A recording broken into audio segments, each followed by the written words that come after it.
Ceux-ci se retirèrent de devant le Sanhédrin, joyeux d'avoir été jugés dignes de subir des outrages pour le nom du Seigneur. Actes chapitre 5, verset 41.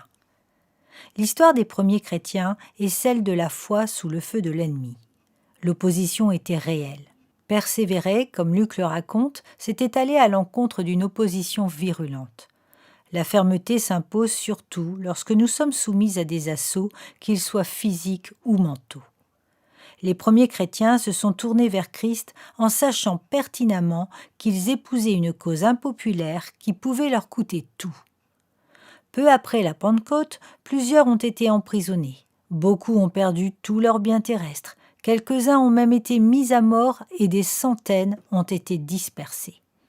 Ils auraient pu éviter tout cela en niant tout simplement leur foi et en retournant dans le monde. Mais ils ont fermement refusé de le faire. Nous constatons là encore l'abîme énorme qui sépare le christianisme biblique de celui des évangéliques de notre temps, surtout en Occident. Pour inciter les gens à se convertir, nous sommes obligés d'atténuer les difficultés et d'insister sur la paix du cœur et sur les succès terrestres de ceux qui acceptent Christ.